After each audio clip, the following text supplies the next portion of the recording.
जिसको तुम आम हिंदू बोलते हो, उसका अपने धर्म की केंद्रीय किताबों से कोई संबंध ही नहीं रह गया है। और यही इस समय धर्म के लिए सबसे बड़ा खतरा है। सनातन धर्म या हिंदू धर्म को किसी दूसरे धर्म से बाद में होगा खतरा।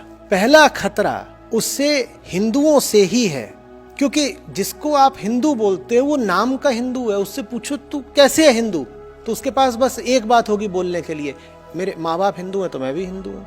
बोलो हिंदू होने का मतलब क्या है, तो बोलेगा होली दिवाली मना लेना, राखी बांध लेना, ये हिंदू होने का मतलब है।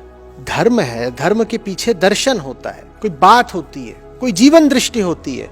वो क्या है तेरी, जिसको तू हिंदू धर्म बोलता है, उसकी दृष्टि क्या है, दर्शन क्या है, तो वो नहीं बता पाएगा, उसे पता ही नहीं। अभी कहा सनातन धर्म, फिर कहा हिंदू धर्म, उसी को वैदिक धर्म भी बोलते हो। ये कौन सा वैदिक धर्म है जिसका पालन करने वालों के घरों में वेद पाए ही नहीं जाते। चलो पूरे वेद तुम नहीं पढ़ पाते या आवश्यक नहीं समझते, कोई बात नहीं, पर वेदों का जो उच्चतम दर्शन है वो जिन अत्यंत लघु और संक्षिप्त किताबों में मिलता है, उनको तो अपने घर ले आओ, उनको तो पढ़ लो। उनको पढ़े बिना, उनको जाने बिना तुम किस अधिकार से अपने आप को हिंदू बोलते हो? या बस ऐसे ही मैं हिंदू हूं, फिर तो कोई भी हिंदू है, कोई भी हो सकता है फिर हिंदू, लेकिन फिर उस शब्द का कोई अर्थ नहीं रह जाएगा, बहुत खोखला हो जाएगा। उदाहरण के लिए आप अगर कहते हो कि मैं वैज्ञानिक हूं, तो इसका मतलब आपको विज्ञान पता है। और कोई पहचान बताओ अपनी, आप कहते हो आप खिलाड़ी हो, तो इसका मतलब आपको खेलना आता है, कोई विशेष बात है जो आपको पता है। वैसे ही जब आप कहते हो मैं हिंदू हूं, तो मुझे बताओ आपको क्या पता है। और ये तो छोड़ दो कि उपनिषद नहीं पढ़े हैं आम हिंदू ने, अब तो हालत ये है कि जो पीढ़ी निकल के आ रही है, इसे रामायण महाभारत का भी कुछ पता नहीं। रामायण महाभारत का महत्व तो उपनिषदों जितना नहीं हो सकता, उनमें संस्कृति ज्यादा है, दर्शन कम है, लेकिन संस्कृति की भी अपनी कुछ महत्ता है। तो आजकल के तो छोटे बच्चे हैं, उनको रामायण महाभारत भी नहीं पता, उपनिषद कहाँ से पता होंगे।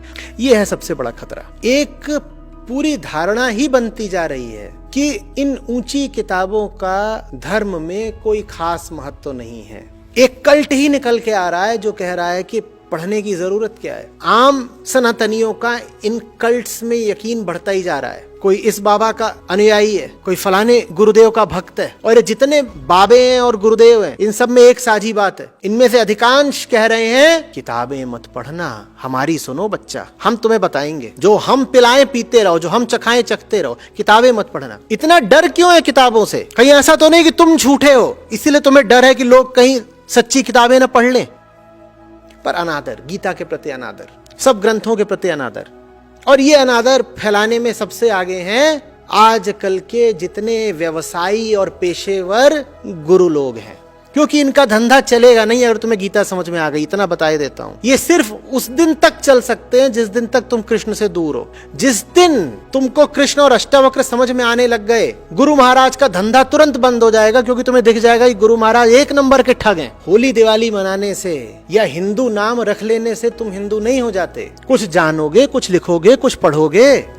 बाबा जी है ना, बाबा जी चरणामृत पिलाएंगे, Gurudev will tell, Gurudev himself will tell, Your Gurudev is a bloody rascal, a scoundrel. What will he tell? WhatsApp पढ़ लेंगे, पैम्फलेट पढ़ लेंगे, इरोटिका पढ़ लेंगे, पॉर्न पढ़ लेंगे, गीता नहीं पढ़ेंगे। घर घर में संतों की वाणी होनी चाहिए, कबीर साखी ग्रंथ होना चाहिए, उपनिषद संग्रह होने चाहिए, श्रीमद् भगवत गीता होनी चाहिए, अष्टावक्र गीता होनी चाहिए। तुमसे कोई नहीं कह रहा है कि तुम अंधा अनुकरण करो इन ग्रंथों का, पर कम से कम पढ़ो तो सही, वरना समझाओ कि पढ़ने में तुम्हें क्या आपत्ति है। नहीं पढ़ेंगे ही नहीं।